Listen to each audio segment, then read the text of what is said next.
فرمایا کہ اللہ تبارک و تعالی نے ارشاد فرمایا ہے کہ ما یلفظ من قول الا لدیہ رقیب عتید، یعنی انسان جو بات بھی زبان سے نکالتا ہے تو اللہ تعالیٰ کی طرف سے اس کا ایک نگراں تیار رہتا ہے جو اس کو محفوظ کرتا ہے۔ اور رسول اللہ صلی اللہ علیہ وسلم نے ارشاد فرمایا کہ من صمت نجا،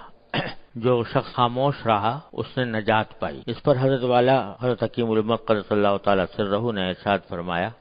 اس آیت اور اس حدیث کی تشریح فرماتے ہوئے کہ انسان جتنے کام یا کلام کرتا ہے بظاہر اس کی تین قسمیں ہیں۔ ایک وہ جو مفید ہو، یعنی اس میں کوئی دین یا دنیا کا فائدہ ہو۔ دوسرا وہ جو مضر ہو، یعنی اس میں دین یا دنیا کا کوئی نقصان ہو۔ اور تیسرا وہ جو نہ مفید ہو نہ مضر ہو، یعنی کوئی فائدہ بھی نہیں اور کوئی نقصان بھی نہیں۔ اس تیسری قسم کو حدیث میں لا یعنی سے تعبیر فرمایا گیا ہے، لیکن جب ذرا غور سے کام لیا جائے تو واضح ہو جاتا ہے کہ یہ تیسری قسم بھی در حقیقت دوسری قسم یعنی مضر میں داخل ہے، کیونکہ جو وقت ایسے کام یا کلام میں صرف کیا گیا اگر اس میں ایک دفعہ سبحان اللہ ہی کہہ لیتا تو میزان عمل کا آدھا پلہ بھر جاتا۔ کوئی اور مفید کام کرتا تو گناہوں کا کفارہ اور نجات آخرت کا ذریعہ یا کم از کم دنیا کی ضرورتوں سے بے فکری کا سبب بنتا۔ حدیث شریف میں ہے کہ نبی کریم صلی اللہ علیہ وسلم نے ارشاد فرمایا انسان کا اسلام درست اور صحیح ہونے کی ایک علامت یہ ہے کہ بے فائدہ کاموں اور باتوں کو چھوڑ دے۔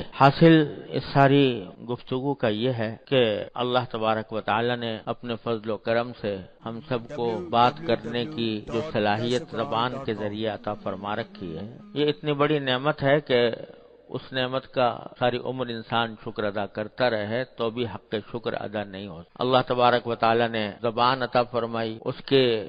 اندر گویائی عطا فرمائی، یعنی بولنے کی طاقت عطا فرمائی۔ اگر کسی آدمی کو بیٹھے بٹھائے بولنے کی طاقت کی سلب ہو جائے تو اللہ بچائے کتنی بڑی آفت، کتنی بڑی مصیبت اس کو سمجھے گا، اور اس کو دور کرنے کے لیے اور گویائی کو بحال کرنے کے لیے کیا کچھ جتن نہیں کرے گا، کتنے پیسے خرچ کر دے گا، کتنے ڈاکٹروں کے پاس کے چکر لگائے گا، کتنے ہسپتالوں کے چکر لگائے گا کہ کسی طرح میری گویائی بحال ہو۔ اللہ تبارک و تعالیٰ نے اپنے فضل و کرم سے بے مانگے بیٹھے بٹھائے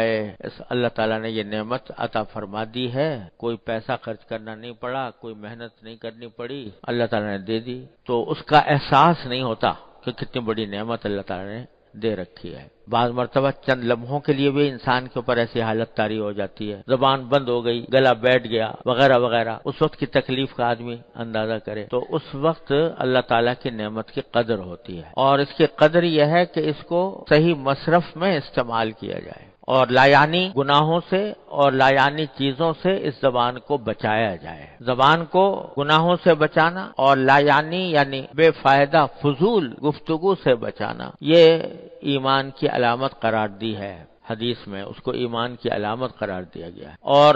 اگر یہ اہتمام نہ ہو، زبان کو کھلی چھوٹ دے رکھی ہے کہ جو چاہے بولتی رہے، جو چاہے کہتی رہے، تو اس کے نتیجے میں یہی زبان انسان کو اللہ بچائے جہنم میں ڈال دیتی۔ حدیث میں رسول کریم سرورت عالم صلی اللہ علیہ وسلم کا یہ ارشاد مروی ہے کہ فرمایا کہ